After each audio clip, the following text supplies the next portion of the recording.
Good evening, everybody. I'd like to call to order the July 16, 2019 Board of Selectmen meeting to order. I think I called it to order twice there. My understanding is we will review minutes in a couple weeks, and so I will move to the public comment section, which is for items that are not on the agenda. So if there's anything on the agenda, we'll take it up when that comes if you'd like to comment. If you've got anything else you'd like to talk about this tonight, feel free to come to the podium. Seeing none, we will move right into the application for an entertainment license by Sapa Group. Is there a representative from Sapa here this evening? So is she not here? She's supposed to be. She's supposed to be Maybe here. we could come back to that.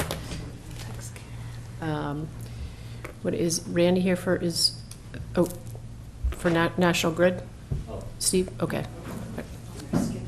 We're going to come right back to it. We're just going to do this one. We'll give her like 5 minutes.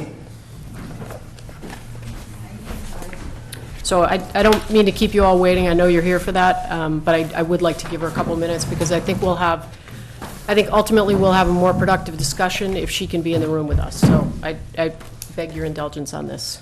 So we'll move to item number 4, which is a public hearing on the request of National Grid to install and maintain approximately 2155 feet of 8-inch gas main on Route 228. Take it away. I'm Margaret Gargan, permit representative with National Grid, and Can you hang on for a second? Can you just make sure yeah, thank you. If it moves. You got her? Okay. National Grid hereby respectfully requests your consent to install and maintain approximately 2,155 feet, more or less, of 8-inch gas main in East Street, Hingham, from the existing 8-inch gas main near Elizabeth Lane, northeasterly to the intersection of Hull Street, and approximately 75 feet more or less of 8-inch gas main in Hull Street from the new 8-inch gas main in East Street to just before the railroad crossing. Okay.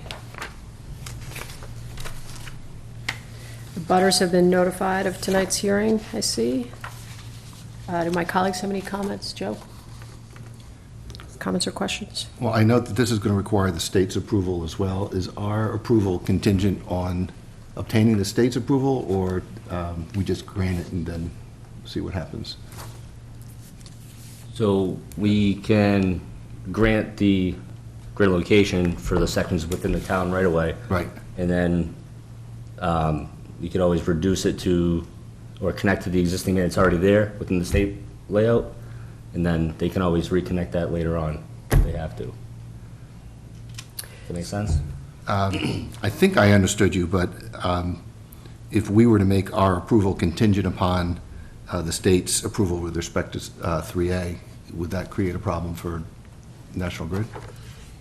I believe there's a state mandate to get this done. Yep. So that's the only problem that would occur.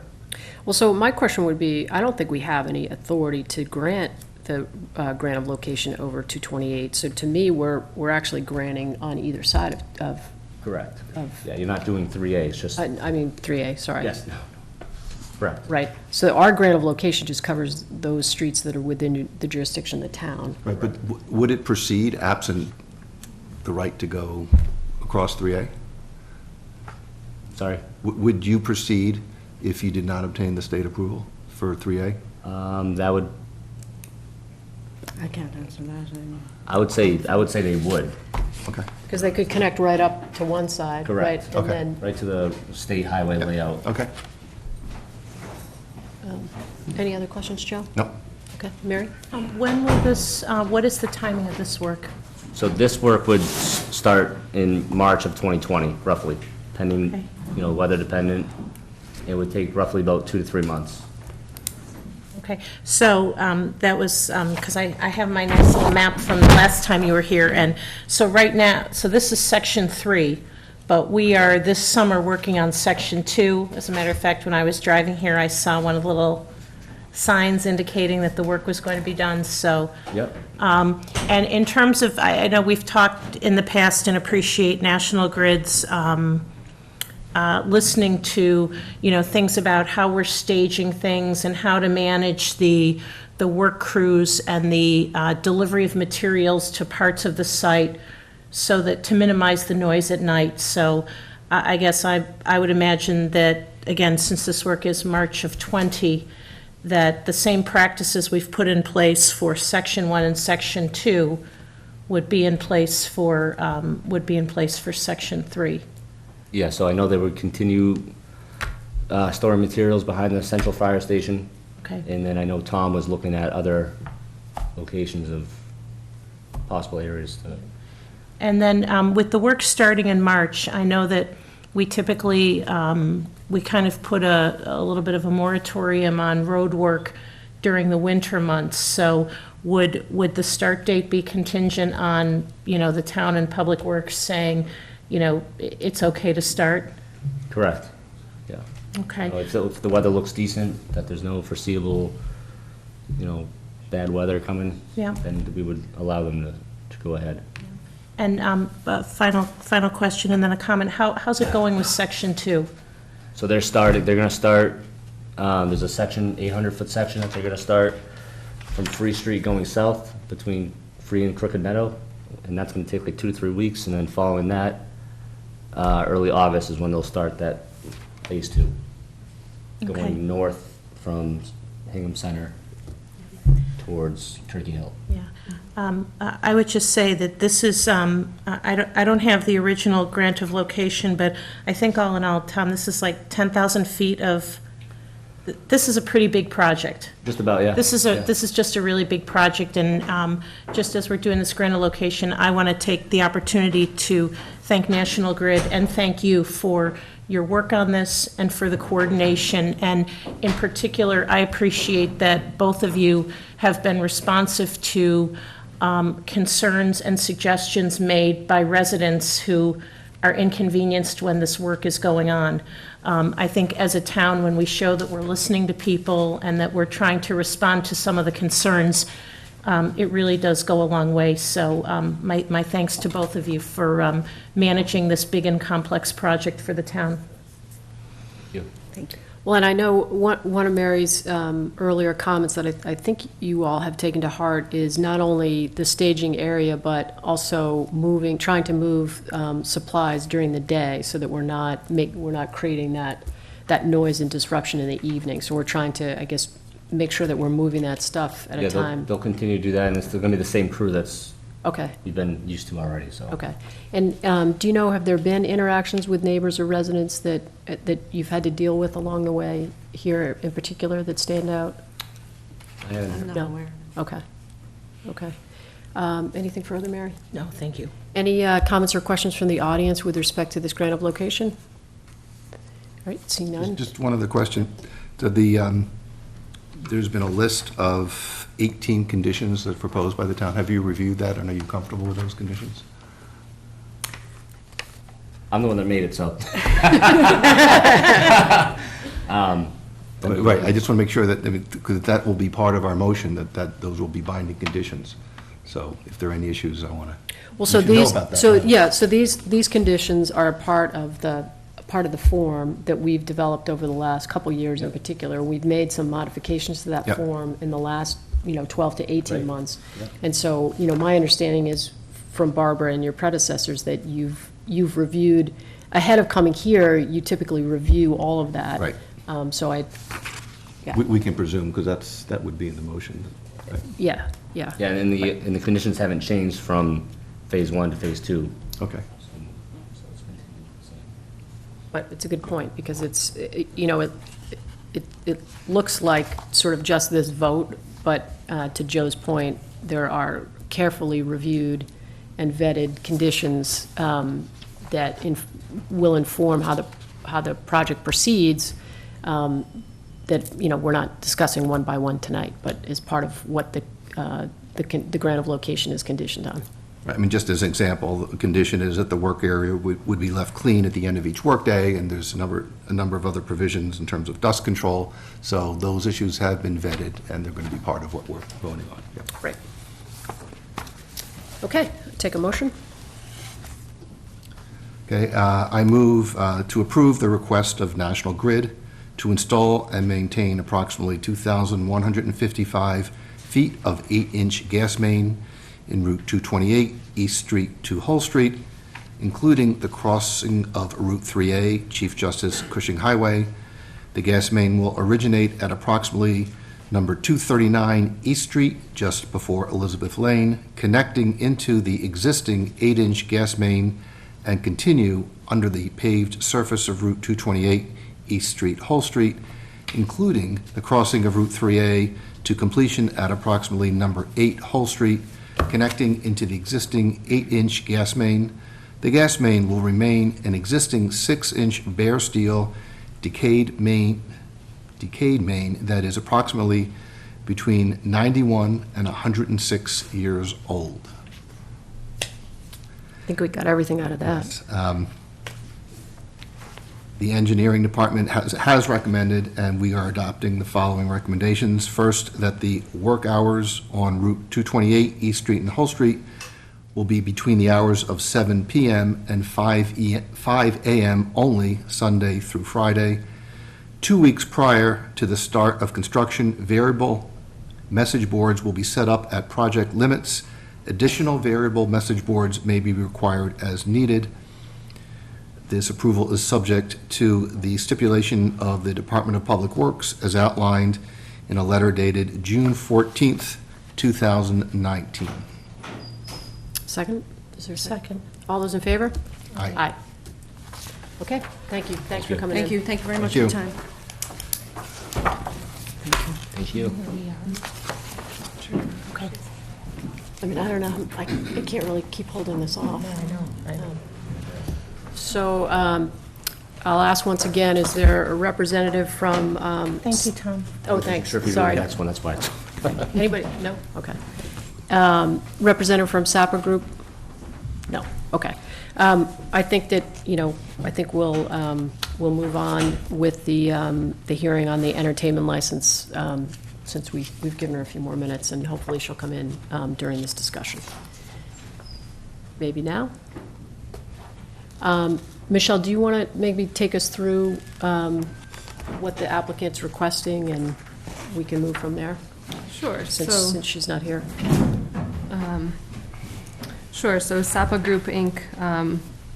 Is in the Shipyard and is requesting an entertainment license to be able to, have karaoke, a DJ, or 3 to 5 musicians perform inside the restaurant between Thursdays and Saturdays from 9 p.m. to midnight, and from Sundays from 7 to 10 p.m. for a single musician to perform outside on the patio there.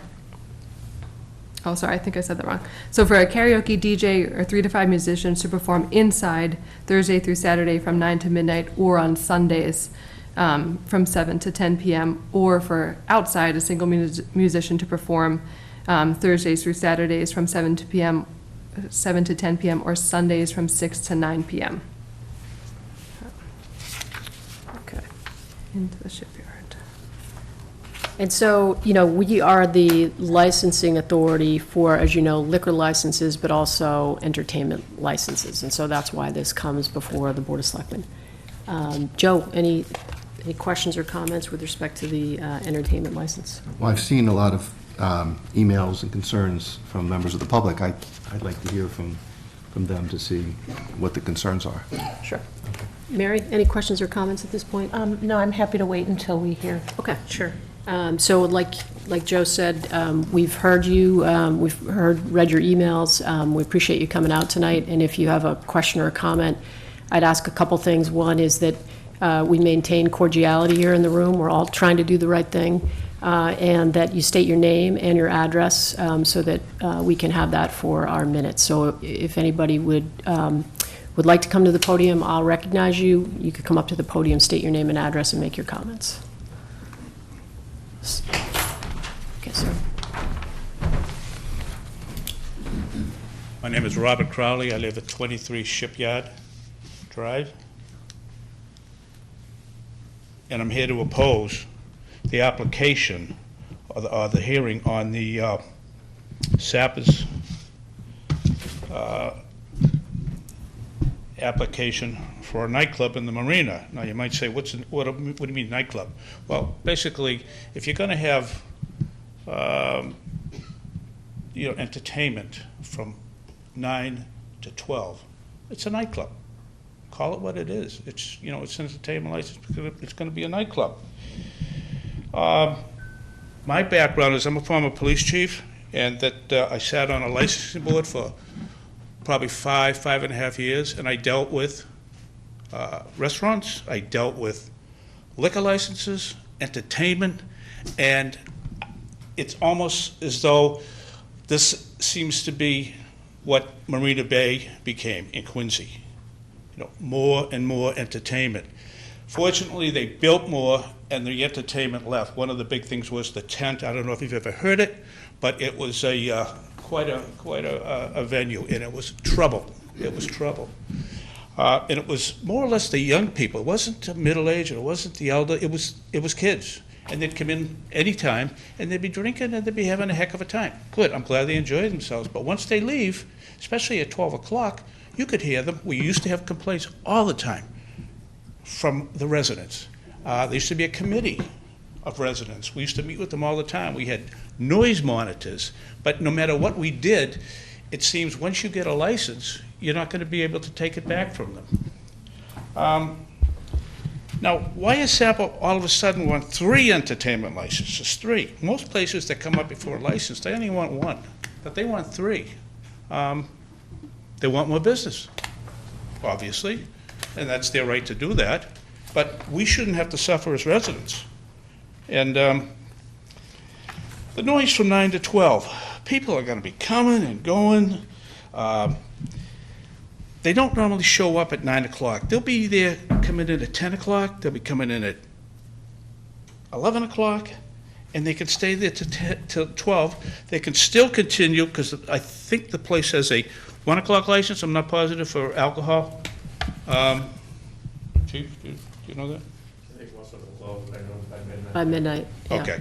Pretty deserted there after midnight. Yeah, and I myself, I don't want to see a place, people drinking this is a family gathering. You see families there all the time. You don't see that at Marina Bay. You don't see parents and children, and that's all you see down here, which is great. It's terrific. It's got a place for kids, and if for parents, and the teenagers come down here, there's no problem. But I don't want to see this venue here. I just don't think it's the type of thing you want. And you're going to have late night rowdiness, whether you want it or not. People are going to come out at midnight after they've been drinking, having a good time. Good, but they're not going to just get in their cars and leave. They're going to stand around, talk. You don't know if anybody's got any booze in their car, but I don't think it's the type of place we want to see down here at the marina. Here's another thing too, is that if it's a nightclub, and that's what I think it's going to be, you could have somebody checking IDs. Who's going to check IDs? Who's going to let these people in? Are they just going to let them go in? No. You got to check IDs. And who's going to check IDs? Are these people they're going to check? Are they tips trained? Do they know about licenses? Phony licenses? Because it's so easy today to get a phony license. And you've got to be almost an expert. Quincy has one, and there are some other cities and towns that have them. And that's what you got to have.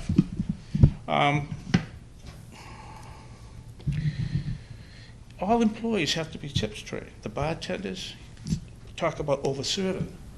Oh, that's another problem. I've seen so many times that people are in bars, there's liquor licenses, and they're tip-trained, even tip-trained. You know what, Mr. Crowley, I'm going to ask you to really try to focus your comments on the entertainment license, because that's what's before us tonight. They have a liquor license, and I hear you that they're certainly linked, and I get it. All right. But I think if we could focus on the entertainment piece of this, that'd be helpful. All right, is it going to be dancing? That's entertainment. This is a band, there's going to be entertainment. How are you going to transition from a restaurant to an entertainment center? You're going to take the chairs, you're going to move the tables? That's something you've got to understand. And who's going to be responsible for the license? The manager. Is it going to be a manager on the premises the whole time?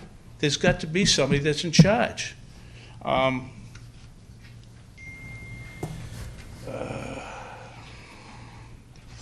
That's another thing. This is very important. Who controls the noise? Who controls the noise? Is it the bands? Now, if you've been in any of these places and you listen to the bands, these musicians, they crank it up. They crank up the music as loud as they can do it. Can I just, maybe I'll just jump in and respond. So there are going to be a couple of conditions particular to the license, if we were to vote this, that would restrict the entertainment capacity, I guess, if you will. And so one of them is music originating from the outdoor patio to be kept at a level appropriate as background noise for pleasurable dining. And so the request before us with respect to the outdoor entertainment part of this license is essentially for one guitar player to be performing on the patio. So I'm just suggesting to you that the license itself would contain conditions that if they were violated, gives this group, as the licensing authority, the right to revoke that license. Okay, all right. So- But let me ask you this, who's going to enforce that? Well, I mean, I think the members of the community certainly have the right to call the. Who are you going to call on a Sunday night? I think you're looking at them. Well, you know. I mean, personally, Yeah. Chief will be home. No, but I mean, Conversation between you guys. are the police going to monitor noise? It's not their job to monitor noise. Yeah, okay, Mr. Crowley, I'm going to ask you to wrap up because I think that there are several other people that want to comment. Okay, and, will there be a cover charge? You're going to charge a cover charge after 9 o'clock?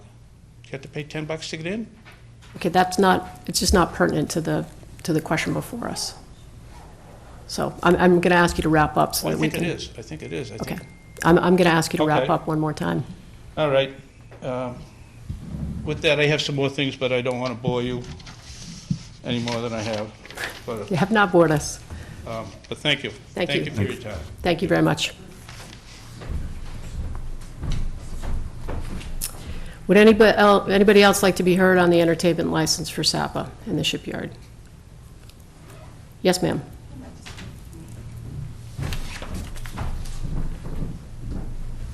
Hello, my name is Ruth Ann Stiles. I also live at the Moorings, 23 Shipyard Drive. I live on the 4th floor, 402, which faces Almanova.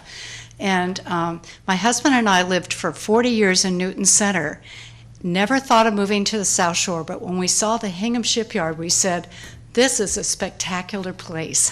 And what we loved about it was not just the view of the islands and the boats, but we liked that it was vibrant and that it had young families. It had a sense of season, and we liked that we could walk and go to restaurants, movie theaters, and we want the Shipyard to thrive. We want every single vendor there to do well. And my husband and I love to go to Sapa restaurant, and one of the things I enjoy when you sit by the windows is watching the families come and go. The kids will skip their way all the way down. They go to the movie theater, they get ice cream at Munchies, they come back. It has a feeling that it's a vibrant, family-friendly environment that's really upbeat. And I'm trying to imagine what it would be like if I were sitting in Sapa and it was now like 10:30 at night, and I didn't see the families and the kids skipping, but all of a sudden there was just like a lot of people coming in for extra drinks and for music. It feels like it would change the thing that I love about the Shipyard.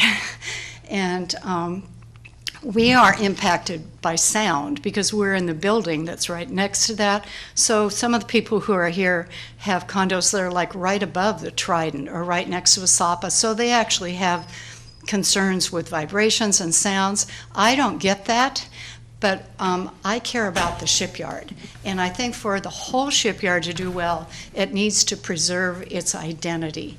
And so it feels to me like this is something different. I want Sapa to do well. Maybe one of the things would work, like if they added the outside person that played not at the same time as the restaurant next to them. But I really would like to feel like the Shipyard would have that same sense after this than it did before. Thank you. Thank you for listening. Anybody else on the, yes, ma'am.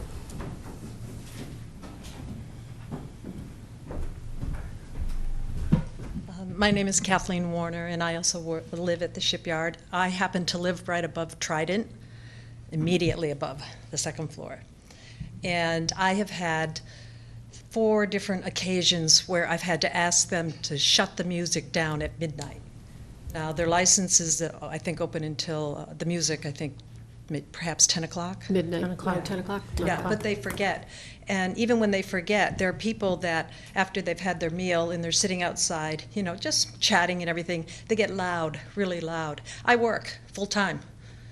I don't want, you know, a facility open till midnight where people can go in and out when I have to get up at 6 the next morning and go to work. I just don't want that in my neighborhood. Now, I'm also from the west of Boston, and this is my home. This isn't just a condo or I'm renting. Excuse me. This is a place where I plan to live for a long time. And, you know, as Bob has said and as Ruth Ann has said, you know, we enjoy the community. It's wonderful. I have a granddaughter. You know, my kids come to visit. And we enjoy the restaurants and we enjoy the music. But having something open from 9 to midnight, you know, on a Thursday, Friday, Saturday, is just, I think it's unacceptable. Thank you. Okay, thank you. Anybody else on the Sapa? Chief? Good evening. I had conveyed just so that it's sort of on the record here. While I'm not opposed to the idea of entertainment, I am concerned about the residential condos above the restaurants. We need to be conscious of noise disturbances. I also have some questions about the overlapping hours between outside and inside entertainment, listed below my concerns. I asked that the Sunday hours the outside hours be reduced from 6 to 9 p.m. and inside hours from 7 to 10 p.m. I'm also requesting that there's always a certified crowd manager present when entertainment is present, and that's required by the state mandate fire codes. When performing out inside, the doors adjacent to the designated band area remain shut. This will avoid noise disturbance to the tenants outside the building. Review and approval from fire and building that there is sufficient room for up to 5 musicians. I believe that's was reviewed by Mike Clancy, the building inspector. And with music, we need to consider that there may be dancing, so I asked them to also check that there's sufficient space for this. I know there's some outside entertainment licenses in the adjoining areas, so it has been something that we, as a police department, have not received any complaints. No complaints. I would request that if someone does have noise complaints, that we're called, because we will go down and monitor it and file the necessary reports. And that's one of the things I've talked to the board about, our ability to, if someone's non-compliant, then we will have the ability to revoke their license. I think that's pretty much standard in all our agreements with entertainment. Okay, thank you. Do you have any questions for the chief? So Chief, just when my understanding from our office is that the previous restaurant that was there, Zendo, had an indoor entertainment license for Fridays and Saturdays from 9:30 to midnight. Yes. And just, you know, I guess my question is, I'm aware that Trident, Thursday to Sunday, 11 to 10 p.m., Almanove, Sundays from 1 to 7. To what extent are there complaints about excessive noise or any of the concerned activity that some of the residents have raised? What's been the experience there? We have not had anything regarding the music being played. Occasionally, we get noise complaints when it gets late and people are outside talking. I think we had a problem down there with a gas delivery truck for the marina that we had to speak with, but that's sort of been solved. We just spoke with the delivery people and said, you just can't come at 2 o'clock in the morning and start unloading 10,000 gallons of gas because it's disturbing to people. So I don't see it as an issue, and I mean, in my experiences, their business is really selling food, and I want to say alcohol, it would be alcohol as well, but their design here is the very limited space. If you look at the floor plan that's presented, they're removing a couple tables to put a band, and they're not providing dance space to the best of my knowledge, and it's just, I know a lot of people, when they go out to dinner, they like to hear live music. But it's usually background music. I've been to a few places like that, and I actually have gone to restaurants down in Plymouth just for that reason, so. My own experience is I wouldn't be going to, if I wanted to go to the Cabbie Shack and listen to loud music and live bands, I would go over there where I couldn't hear anything. I don't think that's the general, I don't think that's the general public or the general clientele that these people are trying to thing, and I don't think it's a clientele we have in attending.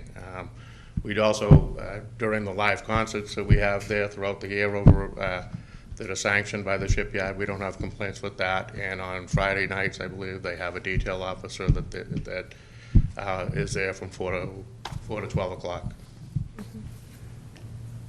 And I guess that just the chief mentioned that there were a couple of things that the building commissioner was going to check on. I saw in our packets, Michelle, that Lieutenant DiNapoli had reviewed the fire issues. Is Mr. Clancy, I've seen a note from Emily in the packet, has Mike provided an opinion on this? I believe that Mike, the building commissioner and the fire marshal would go to inspect the site the night of the first entertainment, and that's what would happen. Which is consistent with what they do for other sort of special entertainment licenses, so, right. Okay. Nothing, no questions for the chief? No. Okay. Anybody else want to speak on the Sapa entertainment license? I got a note that the manager's on her way, but I don't know how long that will take. Okay. Just a question as well, Michelle. This license actually, this license that is under consideration for the town tonight, my understanding is that all entertainment licenses are renewed at the end of each calendar year. Correct. And so that this, what the board is voting on tonight would only be in effect until 12/31/19. So to the extent that there were issues or problems, this would come back to the board at the end of the year when we do all of our other licenses. That's correct. Okay, thank you.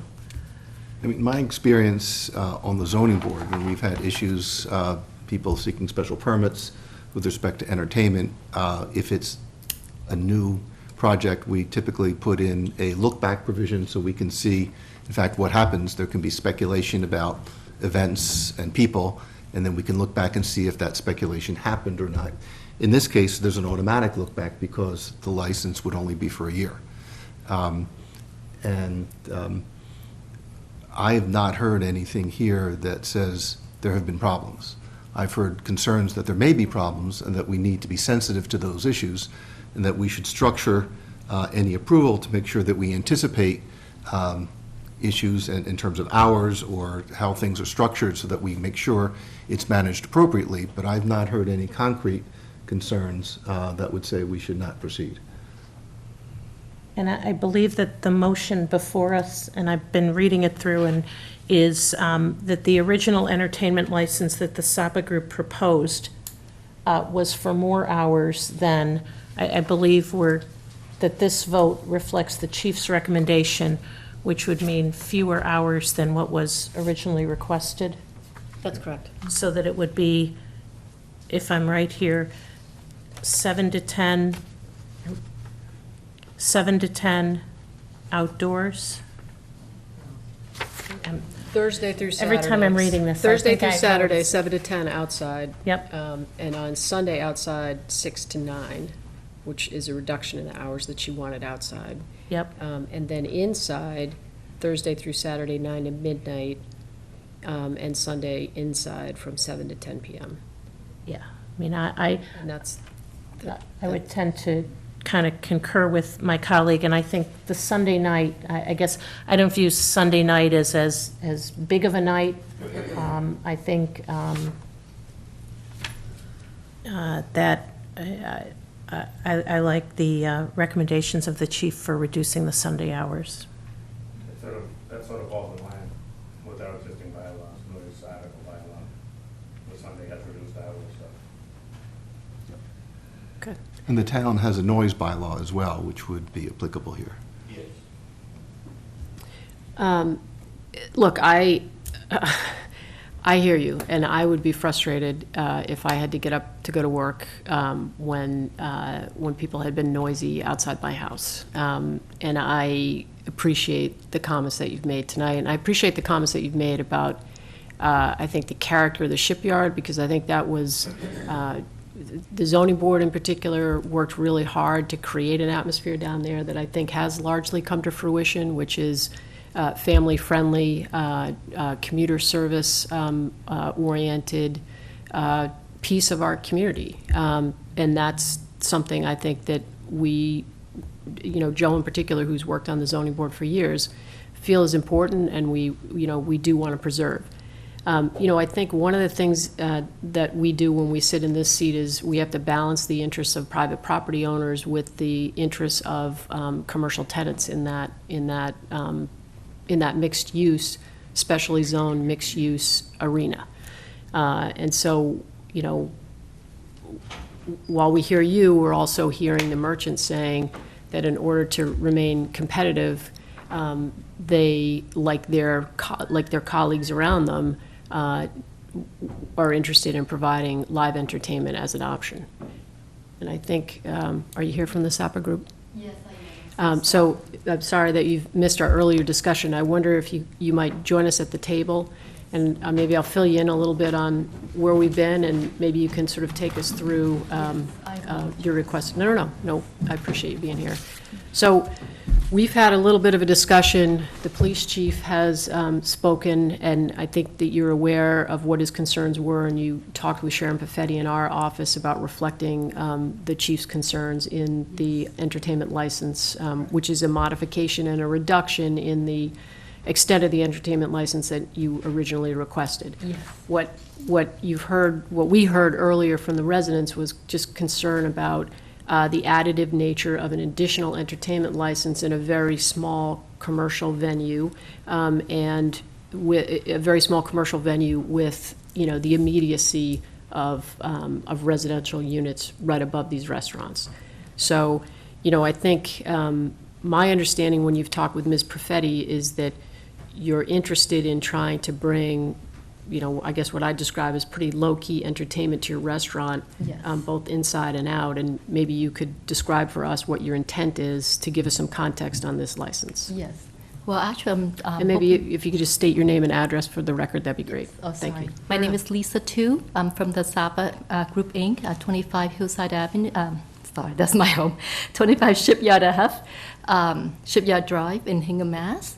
And I like to propose the entertainment license to do probably a soloist for the outdoor patio, ending at, I believe I stated for 9 p.m., but it doesn't have to be so late for the outside patio. It could be from 6 to 8 during dinner hour. And for our indoor entertainment, I know I have proposed for a 5-piece band.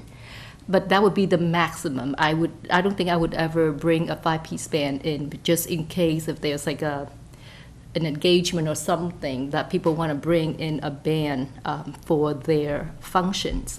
That's the reason why I propose a 5-piece band. But most likely, I would say a 2 to 3 piece would be maximum for that. And it would end at, we won't start until 9 p.m. and it would end at midnight on Friday and Saturday only, not on Sunday. And that's for inside? But indoors, yes.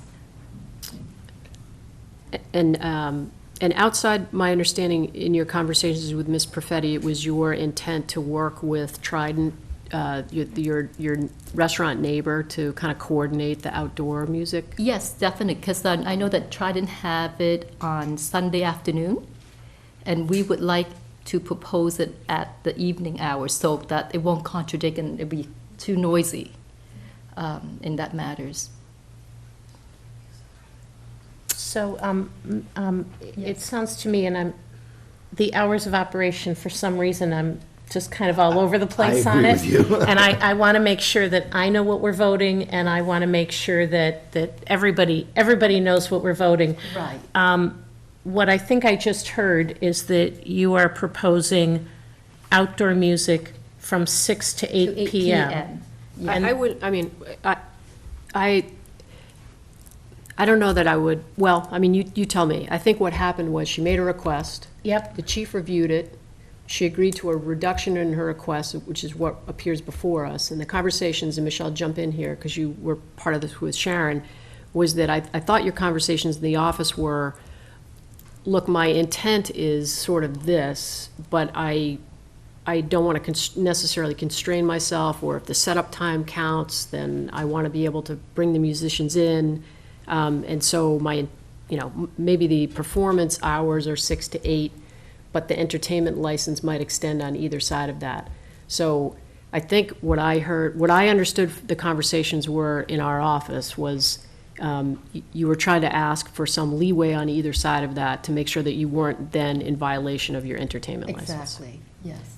But I would, like I said, I would probably propose to have it extend a little bit, but the playing hours would be to 8 p.m., especially if it's on a Sunday night, that I totally understand. People have to get up early to work the next day, so I would not violate that in any way. So the license covers more than what she's intending to use. And I guess I don't know at this stage of the game whether it makes sense to try to refine that, is all I'm saying. I don't know. Mary, do you want to try to propose the motions? I think you've got the best notes of anyone here. And we can work through the hours to see if they actually reflect. Well, and I guess I'm going to read Yeah. we have a proposed vote here. Okay. And I think what I'm hearing Karen say is, let's stick with the proposed vote, that while that it may have a little bit of time at the beginning and the end, but that would, that's what's been discussed and kind of vetted through Through this administrative process, channels. so. And it reflects what we've granted outdoors to Trident. Okay. So it's not, we're not, So I'm happy to read the motion, and I just might ask that if you can, please just, we want to make sure that we're all on the same page with the hours. So I would make a motion to approve the issuance of an annual entertainment license to Sapa Group, Inc. for karaoke, a DJ, or up to 5 musicians to perform in the restaurant on any of the following days: Thursday through Saturday during the hours of 9 p.m. to midnight, and Sunday, no, And let her read Sunday- the motion, and then you can ask a and question. Sunday during the hours of 7 p.m.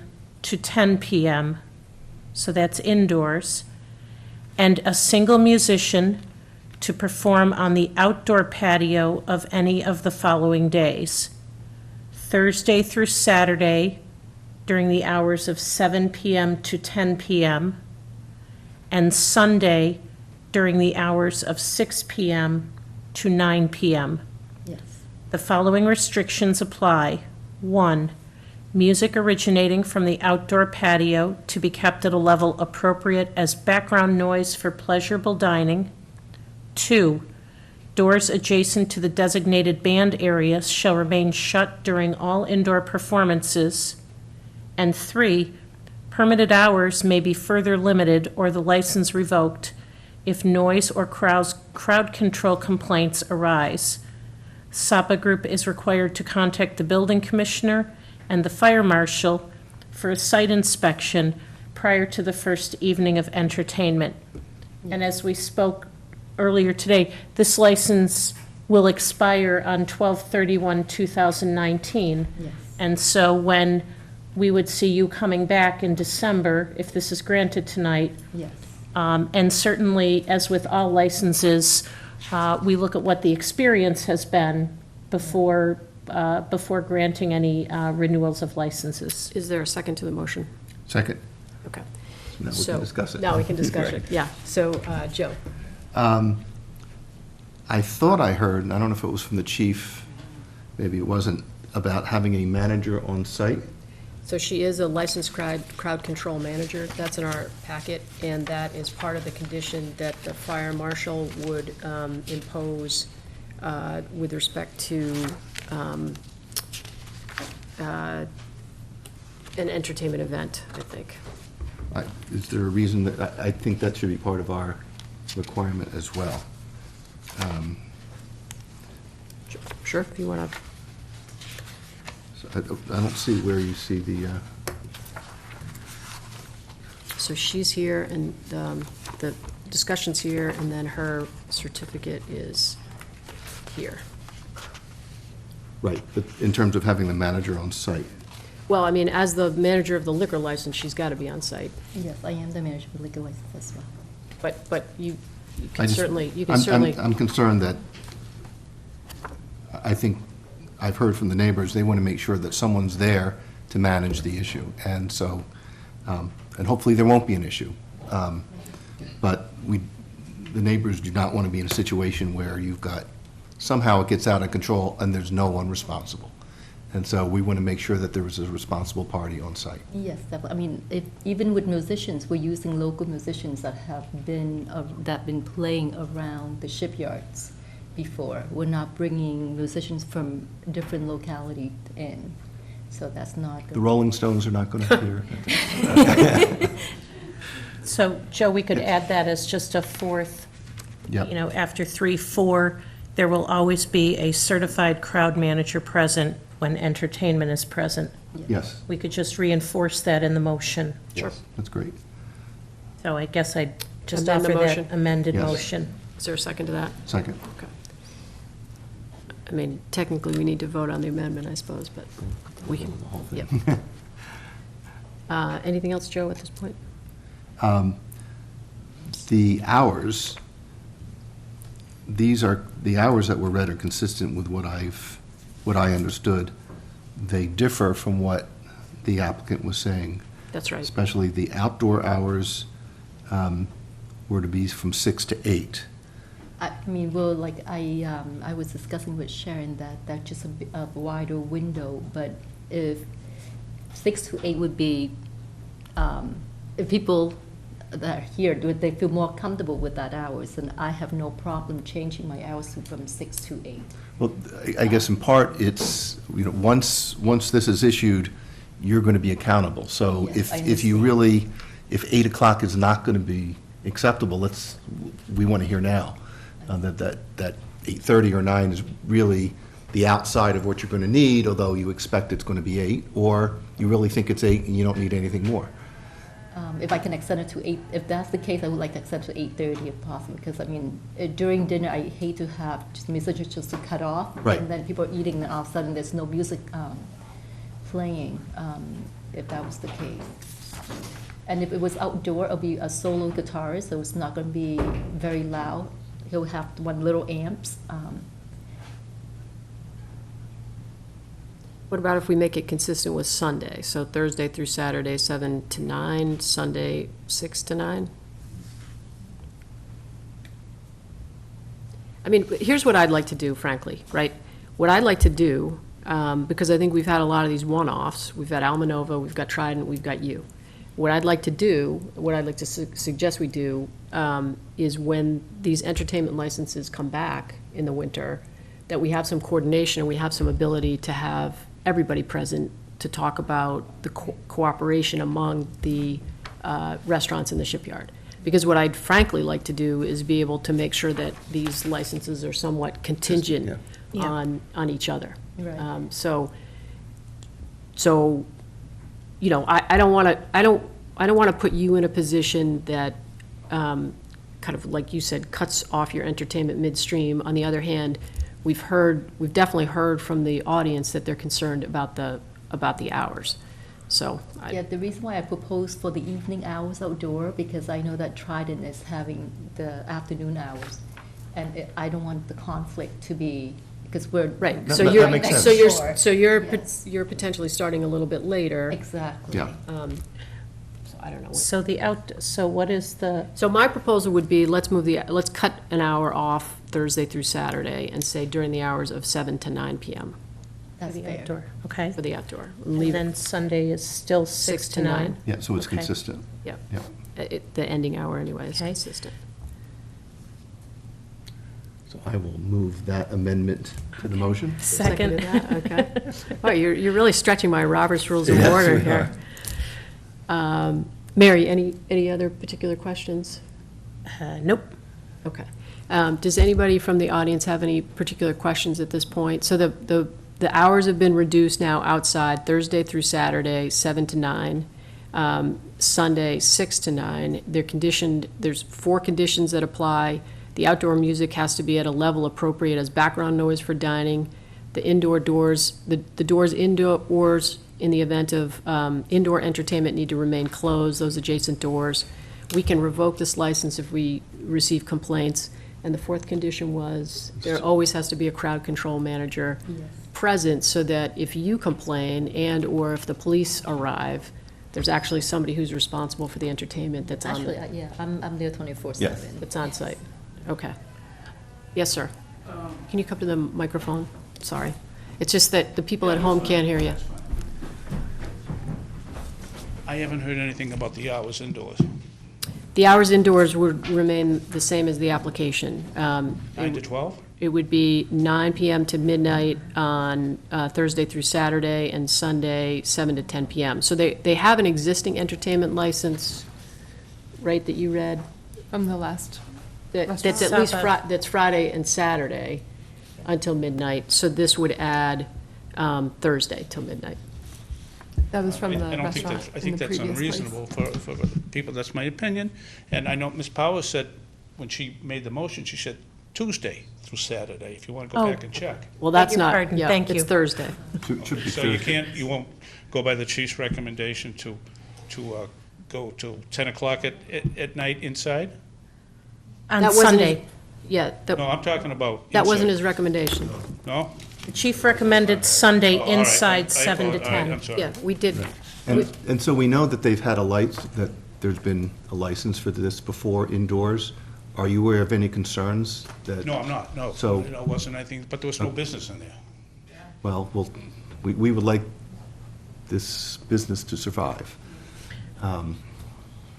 Well, sorry, can I say something? On Thursday is actually, we close at 10, on Thursday, we close at 10 o'clock. Okay. So that's why it's actually to 10, not to midnight on Thursday night. And I'm very aware of, like, people have to go to work the next day, so that's why our time only to midnight is Friday and Saturday So we night can change only. Well, but then you have an hour of entertainment on Thursdays. Your entertainment license on Thursday would be from 9 to 10.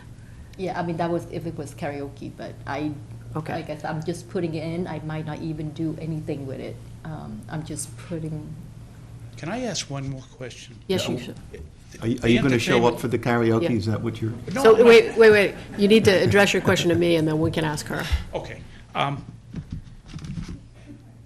are you going to determine the entertainment? Is it going to be karaoke? Is it going to be the band? Is it going to be the DJ?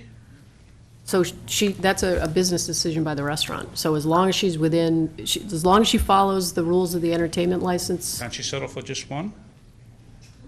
I don't think we're going to micromanage Yeah. a business like No, that. you're not micromanaging, but that's 3 licenses. That's not usually it's the one way. entertainment license, sir. Okay, Thank you. thank you. Okay. So let me just ask a question. On Thursday, since you close at 10 and you're asking for 9 to 10, would we be willing to just have the indoor Friday and Saturday, 9 to midnight, and Sunday from 7 to 10? And then in December, we could revisit where yeah, that's things are? fine. Yes, that is fine. I'm just thinking that the more these hours are consistent, it's easier for everybody, including your staff. So, Sure. that way we could just say Friday and Saturday, 9 to midnight, and Sunday, 7 PM to 10 PM. Yes, ma'am. And then, again, when you come back, and I think when we maybe have a more coordinated review of these entertainment licenses, you would have had some experience as to how this works. Because what I was understanding from your conversations with Sharon Perfetti was that you were trying to come up with some windows where you might give this a go. Exactly. In order, as Joe said, to drive business. Yes, exactly. I mean, well, I'm not going to have entertainment all 3 nights. I'm just putting out a vast window, so just, if I don't get, it depends. So I'm not doing entertainment every single night of every every Friday, Saturday, and Sunday of the week.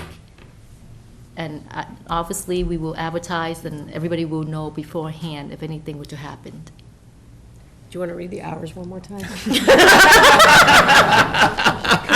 Because I did such a good job the first time. I Okay. think we're getting closer All now. right, I'm gonna read the whole new motion, okay? As amended. Make a motion to approve the issuance of an annual entertainment license to Sapa Group, Inc. for karaoke, a DJ, or up to 5 musicians to perform in the restaurant on any of the following days: Friday and Saturday during the hours of 9 p.m. to midnight, and Sunday during the hours of 7 p.m. to 10 p.m., and a single musician to perform on the outside patio on any of the following days: Thursday through Saturday during the hours of 7 p.m. to 9 p.m., and Sunday during the hours of 6 p.m. to 9 p.m.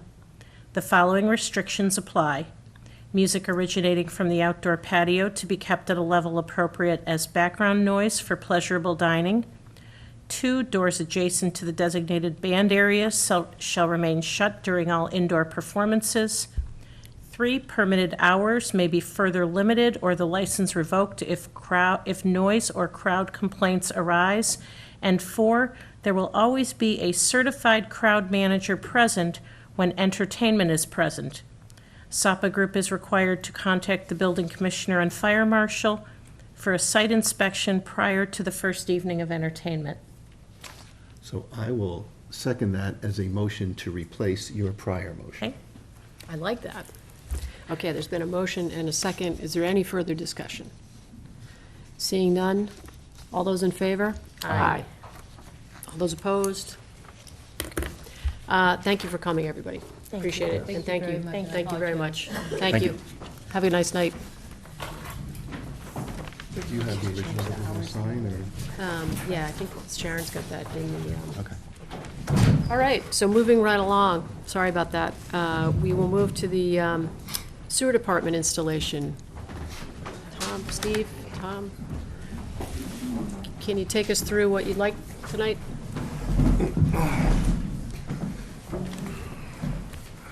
Is the applicant here? This grant of location was supposed to be requested by the applicant. I think he is here. Tom? Yep.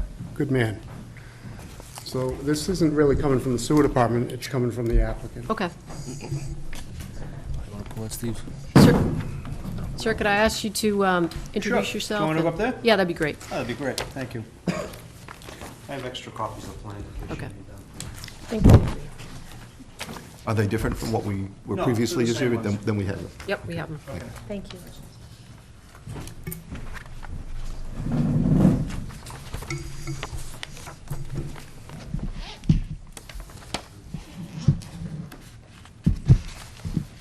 Okay, folks, my name is Tom Pazerski. I'm a registered professional engineer, senior project manager on this project for Stephen Feely of Feely Development Trust.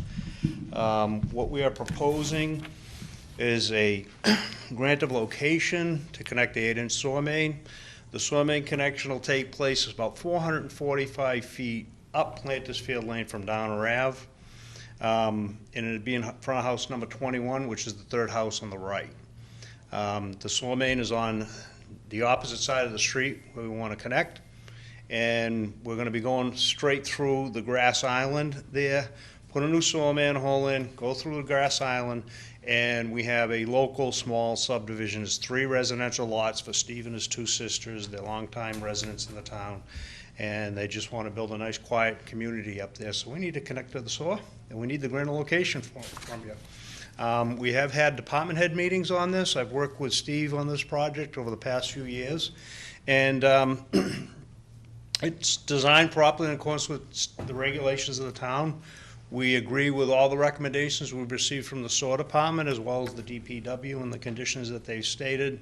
And we've also had a full-time department meeting with everybody, and we've got most of the issues resolved. We know we have to have an approved traffic management plan in place on this, and we submitted a PDF copy. We'll be submitting an additional copies tomorrow for everybody in the town departments, but it hasn't changed the design. The design is the same. It's a 60-foot sewer connection. We're not altering any shade trees, and we know if we disturb any roots that we're responsible for the shade trees. That's my story, and I'm sticking to it. All right. Joe? I really wanted to know if we've got all the input from the Sewer Commission. I know that the chair is here, and just want to make sure that we've gotten all the appropriate input that we need. We have, If you can,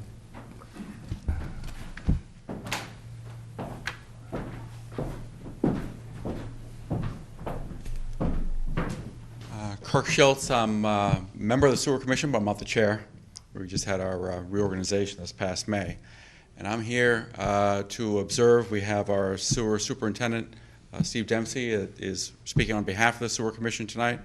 And my first time, I came here tonight to meet you and to hear your presentation with our new, our assistant town engineer. So the Sewer Commission is instructing Steve Dempsey to speak on our behalf. okay. Thank you. So Steve, do you want to? It's pretty straightforward. Tom, there's no chance of a low-pressure main, anything, the gravity's going to work It's all gravity. through the whole thing, all right, the elevations and all that. We had talked about that, but I just wanted to, When we put in the roadway crossing, we'll stage the materials and everything. And we Can I, thought that was yeah, all gonna can I, hold sorry, us. it's just that people at home can't hear. Sorry, everybody from home. Yeah, there's no chance. It'll be gravity, because we're gonna build everything sometimes, you know, up. you get into the field and you Yeah, have to bump yeah. things. Everything's That gonna be should- built up with the retaining walls and everything else to go through and get to the site. And it slopes up as you get into the site. So the only other thing that, you know, we had talked about was he's going to have to add a manhole at the network junction and make it accessible for us to get in there and look at it in camera, clean whatever we have to do. Okay.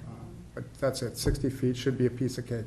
And paving, will there be paving required of that Yeah. roadway? Yeah, it's all prescribed out. In the The conditions. ones we received from the DPW and all the comments we've got. Okay. It'll be done The completely. only other question I would have the fees been paid? No, we have to pay the fee. So the vote would have to be contingent on Correct. the inflow fees and all the Yeah. fees being paid. Okay.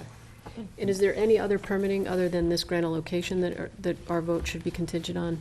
The sewer department is not going to require anything. Okay. Oh, just the street open permit when we go to do the work. Okay. And should I You know, give the small, the connection fee application and things like Goes that. to DPW, yeah. DPW? What is the timing on the work? We would like to get started as soon as possible. We're on a final review for construction plans with John Chessier and working with Mary Savage Dunham. So we've got pretty much most of the utility companies, everything's in works with them. We've got to still get some stuff to Aquarium Waterworks. We have two things we need to HMLP, and your filing fee, obviously, for the connection, and then the Aquarium needs to determine their fee, and we're ready to go. So I'm hoping we can get going within a month. Who's your drain layer? That would be our area brothers. Okay. All right, they're on the list.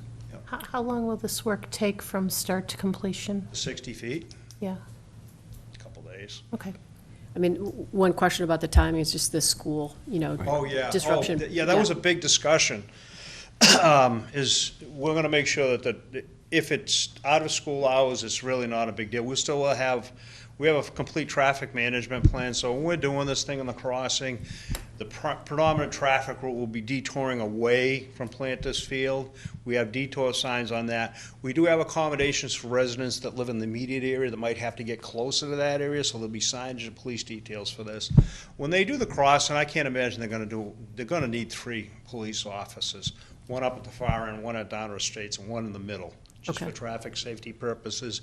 And if it does take place during school hours, we have in the conditions of our, the stuff that we submitted, that will not be done when school gets in for a couple-hour Great, period, and a great. couple hours when it gets out. Great, okay, No truck deliveries Great. at that time, during those times. great.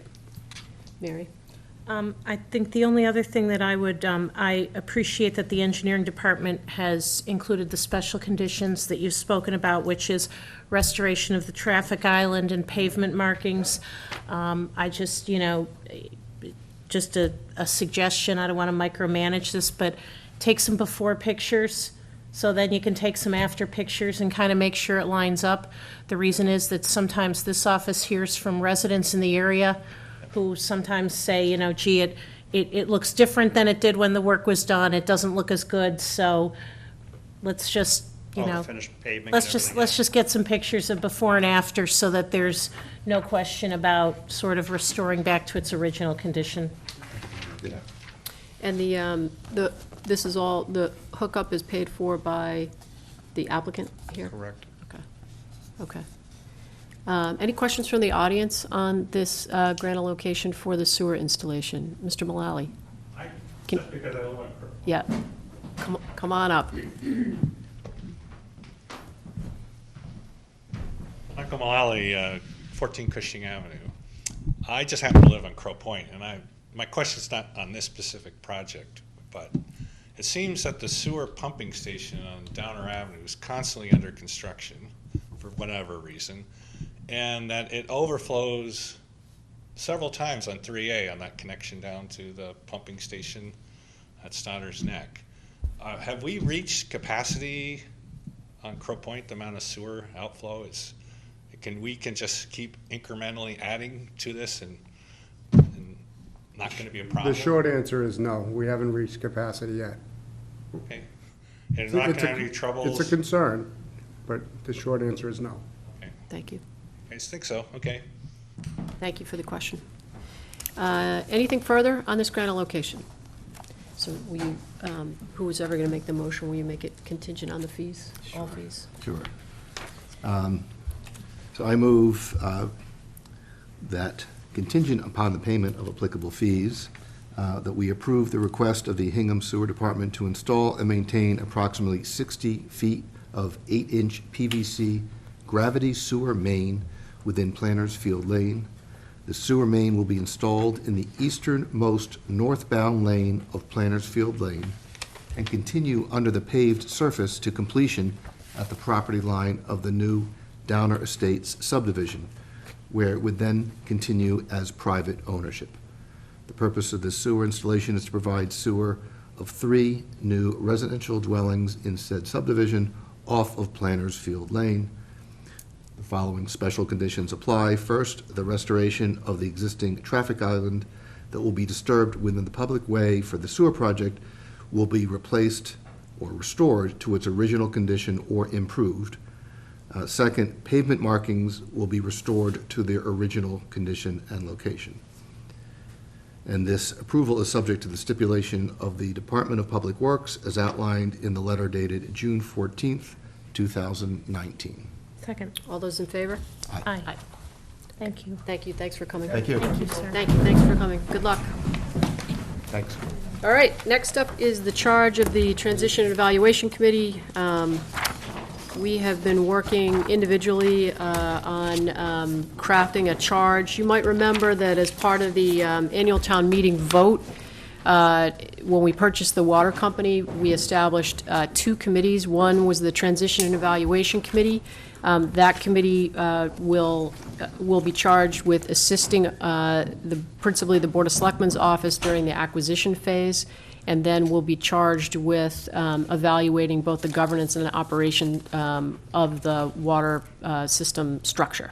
So we have crafted a charge, I think, on the front end that creates an overarching responsibility to act at the direction of the Board of Selectmen on discrete tasks that we would turn to that committee to essentially provide some additional hands-on deck to tackle things like, water policy, water rules and regulations, assessing best practices across comparable communities to provide, better documentation for the town of Hingham. So we are in the thick of the transition process at the moment and could certainly use the help of this volunteer committee.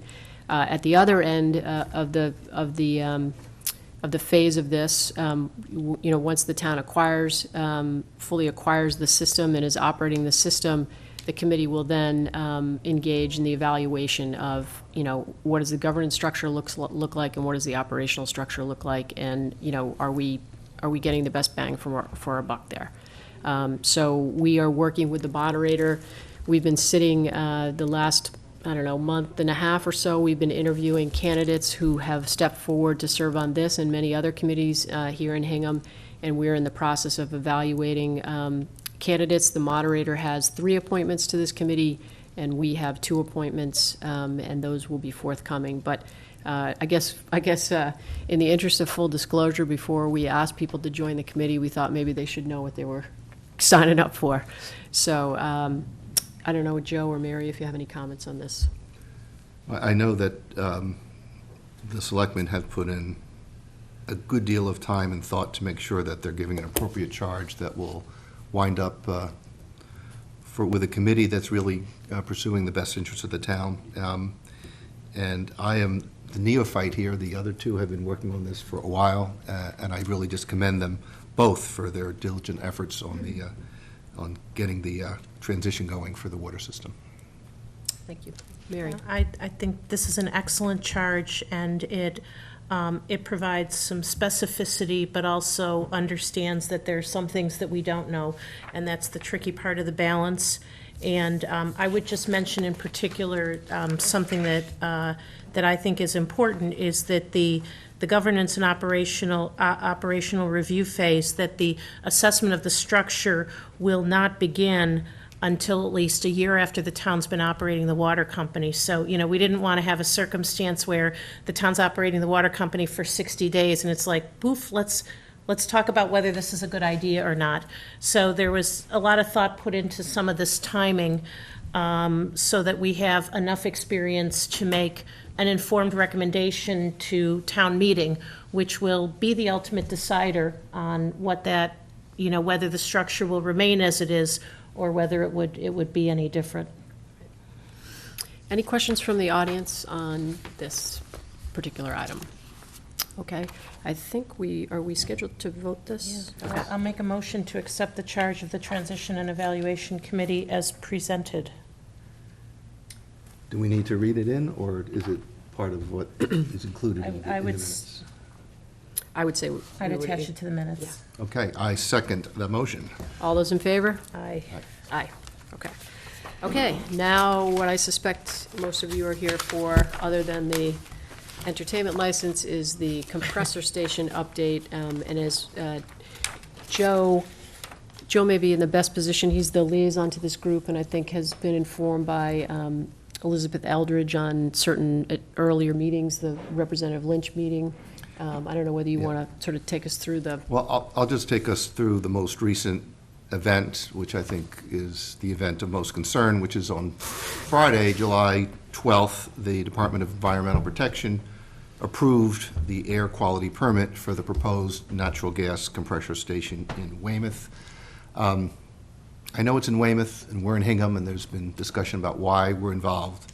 And I took a look. In the proposed site, which is 50 Bridge Street, it's on the south side of the Four River Bridge, within about a half mile of something like 930 homes, and it would be built along a public waterway, which we share, which would be unprecedented. Just for me to put it in perspective, the proposed natural gas compressor station would be about 1.7 miles from the Back River Bridge, which links Weymouth and Hingham. It would be within about 2 miles from the Hingham Stop and Shop, the Trader Joe's in Hingham, and the Hingham Shipyard.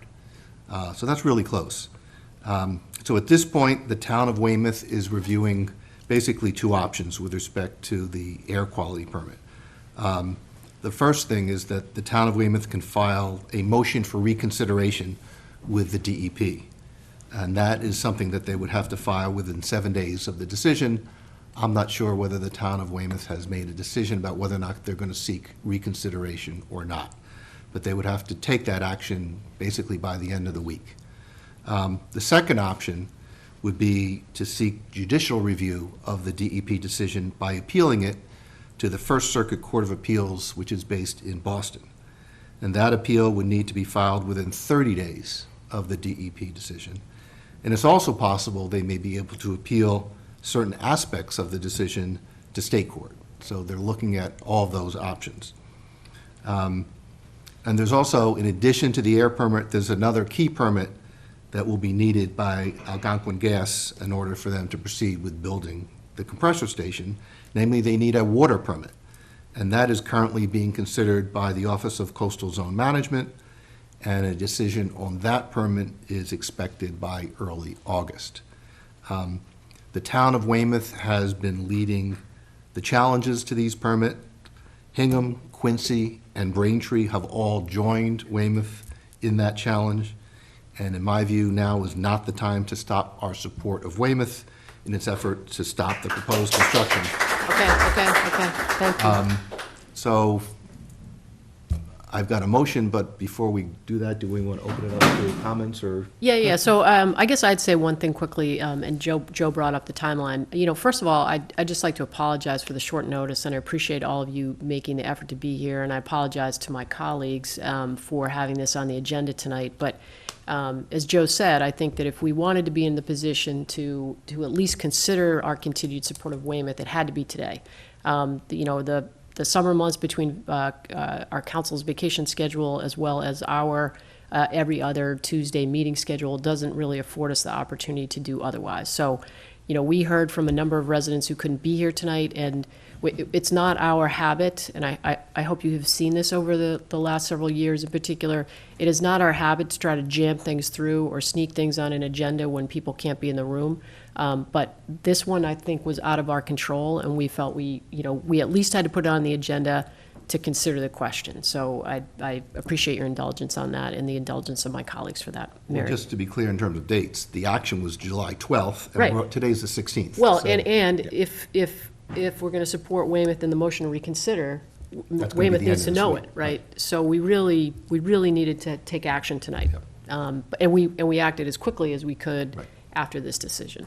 Yeah, and I would add, talking to Attorney Ryan for the town, there's also an administrative aspect to this, which is that if Weymouth were to take an action and there was sort of a question of whether the town could join after the fact, and that felt like a risk that really didn't make sense to take at this point, and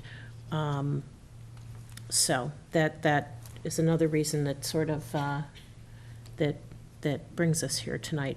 Right. So look, my view of this is really a procedural vote by the board. I'm certainly happy to allow some comments, but this is not a forum for the discussion of the merits of the compressor station. The forum tonight and the question before us tonight is, do we continue to support Weymouth in its appeal, in whatever form that appeal might take, in its appeal of the air quality permit? That's the very narrow question that the board will vote on tonight. And having said that, though, I'm happy to have people make comments, but this really isn't the forum to get into the merits of the compressor station. Yes. Hi, Elizabeth Moltz from 70 Winter Street, and I have a question. You said the question was whether Hingham would continue to support Weymouth. Do you mean in the capacity that we were doing it before with retaining town council for Hingham and being a part of the appeal or reconsideration? That's correct. So our legal counsel will, we would join, or we would evaluate, the vote tonight would empower our legal counsel to continue to evaluate our options to join with them in this appeal. And so, we signed on to the original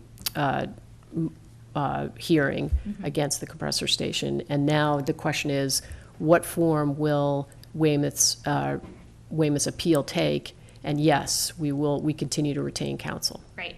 Well, as someone who avidly supports a no compressor position and who filed on behalf of many people in this room a citizen proceeding and who sat through the 3.5-day hearing with counsel for Hingham, I fully support that position. So thank you. Thank you. Appreciate it. Any other questions or comments on this? I would just note that, given the short period of time, we were getting letters. I think we've still gotten some emails and, apologies. We try to respond to people, but, some of these things came in at 6:45. I see 3 members of the compressor station task force here. I see members of Hingham residents against the compressor station. You got the word out, you're mobilizing. And I think to be able to have that kind of a response and that kind of a turnout on short notice and in the summer, thank you for being here, and thank you for helping us get the word out to your fellow citizens. Right. Thank you for sticking with it. Well, and, you know, I mean, we talked about this before, and it goes to your question. This is the deployment of town resources, you know, which, you know, I think is, not to preview my vote, but I think is an important question for the town. But it does help us to hear from people. You know, the emails do help. We do read what you have to say, and it does help. I know that it's a pain on a beautiful summer evening to come and sit here, but it does help us understand the importance of this issue to the town. So again, I do appreciate that, and, you know, I'd say I really appreciate Kerry's responsiveness, Attorney Ryan's responsiveness. You know, I was on the phone with him Friday afternoon. I know we spent time with the three of us to get us to the point where we're ready to consider a motion tonight. So I think that was great work on his part as well. Anything further, Joe?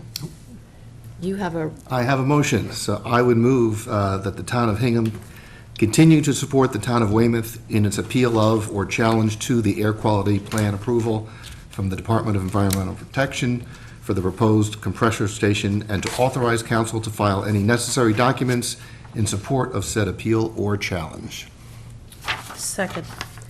All those in favor? Aye. Aye. Okay. Tell Kerry, get back to work.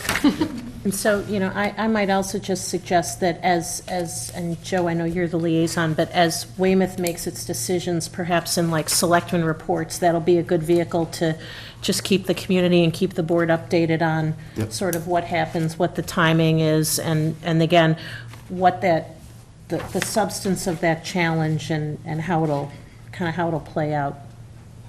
Thank you. Thanks again. Appreciate it. And now we move to the exciting point of the evening for appointments. We have been, as I alluded to earlier, we have been working really hard with the moderator to, I don't seem to have the appointment list in my packet. Oh, is it on the vote list? So we've been working really hard with the moderator in interviewing your friends and neighbors who have stepped forward to volunteer for committees and commissions in town. And we, as you might imagine, it is a little bit of a daunting task because we have a number of committees and commissions. We have a few openings on each one, and we are very fortunate to have at this juncture well over 75 people who have stepped forward to volunteer.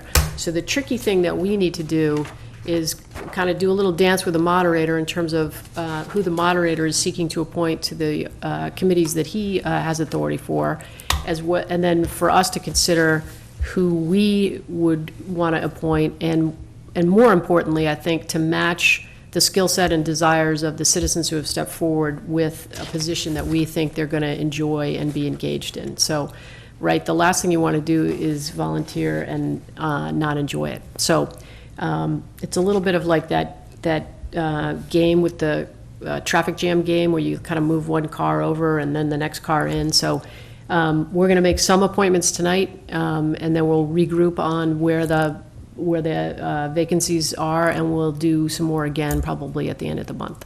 So with no further ado, would anyone like to make a motion? So we've divided it into two categories, the reappointments and then the new appointments. And I just want to maybe mention that kind of the way this process works, and Sharon Perfetti in our office does yeoman's work to coordinate, but back in the April-May time period, Sharon actually reached out to committee chairs to say, you know, could you please check with members of your committee to see if they are interested in being reappointed, and also to get feedback on any sort of skills or expertise that would be of particular help for open positions. So, you know, it would be helpful to get somebody with a legal background or a financial background. So all of these reappointments are individuals who have been very generous with their time already and have indicated an interest in continuing to serve the town, for which we're really grateful. Very grateful. So I'll start out. I'd like to make a motion to reappoint Timothy White, Michael McDonald, and Elizabeth Von Peer to the Affordable Housing Trust, each for a 2-year term ending June 30th, 2021. Second. All those in favor? Aye. Can I ask the chair whether or not we just want to do a vote on all these at the end? or Yeah, do I think do- we could with the reappointments, Yeah. right? So, Michelle, I just want to make sure, the Housing Trust has a different term? Yes, Okay. 2-year terms. Okay, thank you. Yeah, do you want to, is that all right with you if we just read through and reappoint everybody? Sure, Okay. sure. Do you want to do it? Since I was going to suggest, you do the reappointments, I do the new ones, because you would have the longer lists, and there are more names here I can't pronounce. Okay. I'll make them, I'd recommend the reappointment of Doug Farrington to the Audit Committee for a 3-year term ending June 30th, 2022. Reappointment of DeWitt DeLauder and Leah Godfrey to the Bear Cove Park Committee, each for a 3-year term ending June 30th, 2022. Reappointment of Patricia Bray, Margaret Coleman, Patricia Collins, and Laura Spaziani to the Beautification Commission for a 3-year term ending June 30th, 2022. Reappoint David Jones and Christopher Barron to the Cable TV Advisory Committee for a 3-year term ending June 30th, 2022. To reappoint Jacqueline Zane to the Conservation Commission for a 3-year term ending June 30th, 2022. To reappoint Kristen Arute and David Alschuler to the Council on Aging. Scott Sear, Brad Moyer, and Ken Berman to the Energy Action Committee. Scott McMillan and Frank Sheelan as GAR Hall trustees. William Reardon to the Harbor Development Committee. Hans Vanderloff to the Historic Districts Commission. And Ben Burnham as an alternate member to the Historic Districts Commission. Sarah Carol Ann and Kevin Burke to the Historic Commission, all of those for a 3-year term ending June 30th, 2022. Make a motion to reappoint Martha Ryan and Michael Shilhan to the Memorial Bell Tower Committee for a 1-year term ending June 30th, 2020. Tom Burbank as a Registrar of Voters for the Town of Hingham for a 2-year term ending June 30th, 2021. Donna Marchand as a Register of Voters for the Town of Hingham for a 3-year term ending June 30, 2022. To reappoint Roger Nastu, Matthew McGonigal, and Francis Gall Jr. to the Scholarship Fund Committee for a 3-year term ending June 30th, 2022. And to reappoint Patricia Coyle to the Weir River Estuary Park Committee for a 3-year term ending June 30, 2022. Second those motions. All those in favor of the reappointments as read, say aye. Aye. Great. That was Masterful. totally masterful. Thank you, thank you. There are no hours of operation, so it was We can't do that one again. Oh, boy. Okay, would anyone like to make an appointment for a new committee member? So do we want to do these all together? No, let's do one Okay. of these, let's do So- each of these. So I move that we appoint Joe Ricuscio and Andy Touchette as associate members of the Zoning Board of Appeals for a 1-year term ending June 30, 2020. Second. All those in favor? Aye. I'll make a motion to appoint Michael Leary to the Cable TV Advisory Committee for a 3-year term ending June 30, 2022. Second. All those in favor? Aye. Okay, I move that we appoint, get this right, Karen Johnson to fill an unexpired term ending June 30, 2021, and this is for the Council of Aging, and to appoint Warren Milberg to the Council of Aging for a 3-year term ending June 30th, 2022. Second. All those in favor? Aye. I will make a motion to appoint Sean Toland to the Country Club Management Committee to fill an unexpired term ending June 30, 2020. Second. All those in favor? Aye. I make a motion to appoint Brian Tomasello to the Development and Industrial Commission to fill an unexpired term ending June 30, 2020. Second. All those in favor? Aye. Aye. I will make a motion to appoint Marco Boer to the Harbor Development Committee to fill an unexpired term ending June 30th, 2020. Second. All those in favor? Aye. And I make a motion to appoint Rosamund Conroy to the Harbor Development Committee for a 3-year term ending June 30, 2020. Second. All those in favor? Aye. I would like to make a motion to appoint Mirella Ismirlik and Tom Ventresca to the Hingham Public Library Board of Trustees to fill unexpired terms ending June 30th, 2021. Second. All those in favor? Aye. Make a motion to appoint Elizabeth Klein to the Master Plan Committee. Second. All those in favor? Aye. I'd like to make a motion to appoint Sarah Carolan, Jason Ryan, and Sean Wegner to the Memorial Bell Tower Committee, each for a 1-year term ending June 30th, 2020. Second. All those in favor? Aye. Okay, great job. So that concludes the first round of appointments as well as the reappointments. Yes. Well done. A lot of hard work went into that.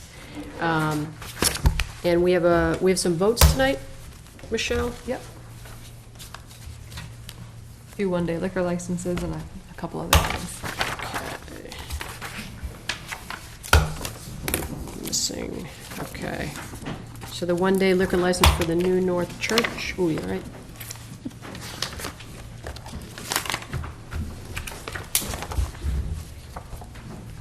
Chief is here. So the Celebrate Summer Social to be held at the New North Church. Chief, everything's in order on that? Is this the second year for this? Yes, they did it last fall. Okay. And we had no issues? No issues, it's a small get-together, it's not very big. Okay. Okay. Any questions from my colleagues? No.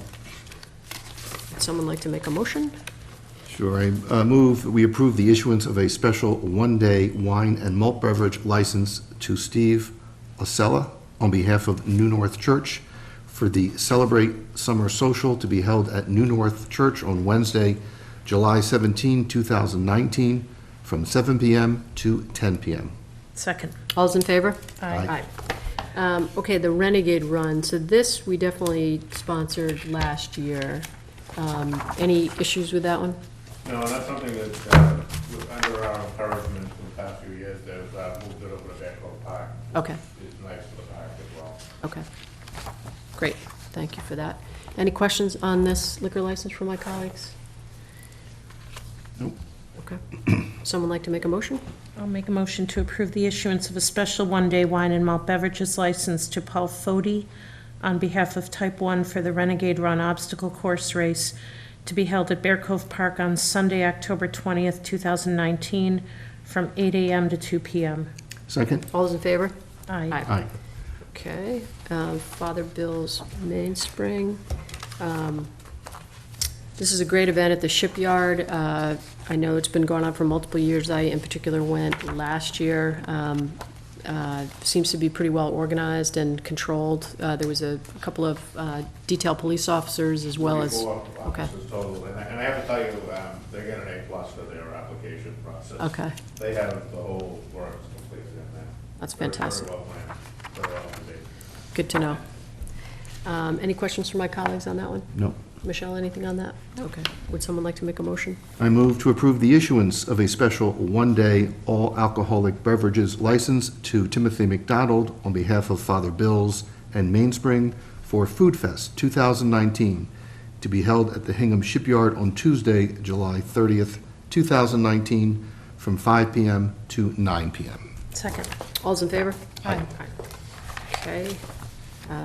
Next is, so we're coming full circle. We made some appointments to committees this evening. We're also, with our thanks, going to discharge the 2015 Harbor Task Force. I'd like to thank in particular the Planning Board Representative Sarah Corey, the Bathing Beach Trustee Representative Alan Peralt, the HDIC rep, Kevin Ellis, and a couple of citizens at large, Deirdre Anderson and Richard Cook, for their work on the Harbor Task Force.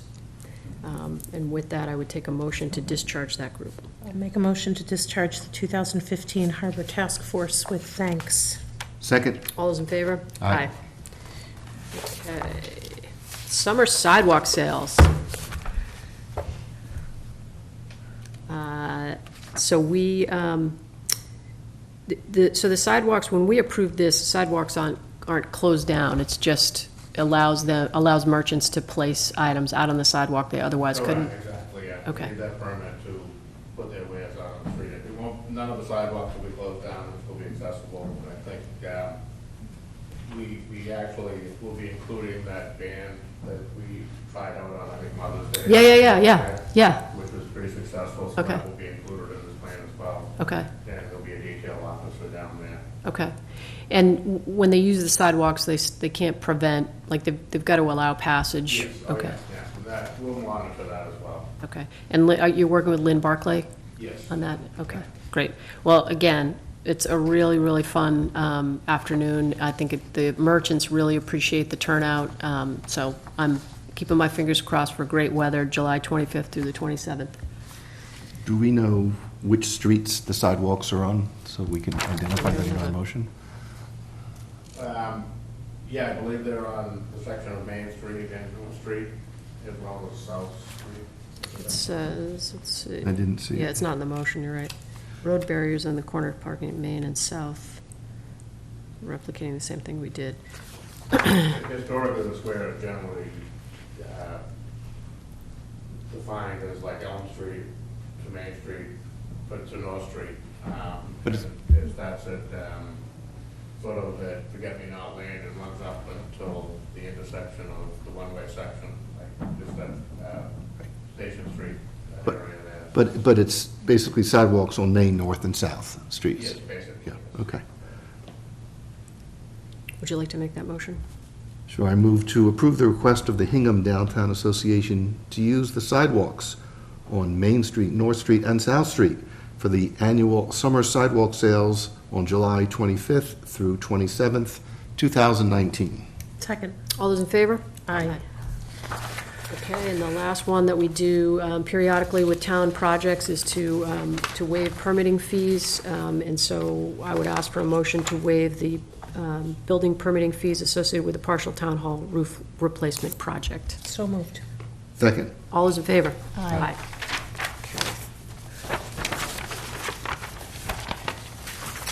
And we have a couple of additional special police officer requests. Anything in particular? We have Ashley Thomas, she's working for us for 4 years currently as a records clerk, and this is sort of a twofold thing. We believe that she'll sort of well out as assisting us in different projects, and also that it is a good training for what she does as part of her job on an everyday basis. Great. Make a motion to appoint Ashley Thomas as a special police officer for the town of Hingham for a term ending April 30th, 2020. Second. All those in favor? Aye. And one last fee waiver. I'd entertain a motion to waive the permit fees associated with the replacement of the electrical distribution panel at Foster Elementary School. So moved. Second. All those in favor? Aye. Okay. All right, so now Selectmen and Town Administrator reports. Michelle. Nothing from me, thank you. Joe? I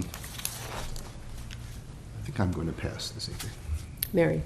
Just two quick things. One, I just wanted to give a shout out to the Historic Districts Commission. I watched the hearing the other night on the Kringsman Yoga Building, and I just thought that it was all conducted in a very respectful way, even though there were some differences of opinion.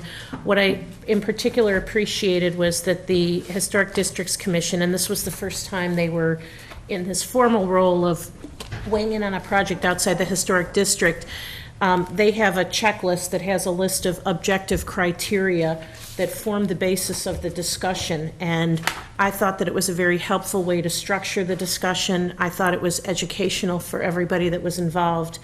And, again, this was the first time that they were carrying out this authority granted to them by town meeting. And from my perspective, it was a job very well done. And in particular, my hat's off to the chair, Hans van der Loft, who we just reapplied. And secondly, I just wanted to make my colleagues aware that since we last met, Michelle Monsegur has hit the 1-year mark with the town of Hingham. And I bet that there are times when it feels like dog years, where, 1 year working for the town is 7 years. But I wanted to take this opportunity to thank you for all of the great work that you've done on behalf of the town. You are so much a part of everything we do that it's hard to believe it's only been a year. And we're just grateful for what you contribute, the attitude that you bring to Town Hall every day, your professionalism in representing the board, the town, and we're looking forward to many more years of celebration of anniversaries. Oh, thank you very much. I appreciate the opportunity. Really well said, Mary, thank you. Anything else? So I just want to give my July 4th shout out. It was a great day again in Hingham, and it doesn't just happen. Starting with Jim Murphy and the 4th of July Parade Committee and the work of the volunteers that support those efforts from the beginning of the parade to the conclusion of the parade, to fire, to DPW, to our special police officers, to the Recreation Department for the wonderful road race in the morning. It just astounds me every year what a celebration it is for our town. And I know this is your first year in the parade, and I don't know about you, but like every corner you turn, there's just these sea of people that are celebrating our nation's independence and are gathering as a community, and it really wouldn't be possible without the hard work of so many town employees and volunteers. So it makes my heart sing every time, and this year was no different. So I thank you one and all for coming out, for participating responsibly, and I thank the town employees and the volunteers for putting on a great show for us. And next year, we should have fireworks. Yes, we should. You going to get on that, Joe? Absolutely. Okay. Anything else from anybody? All right, I'll take a motion to adjourn if you're so interested. I move that we adjourn. All those in favor? Aye. Aye. Good night, everybody. Thank you.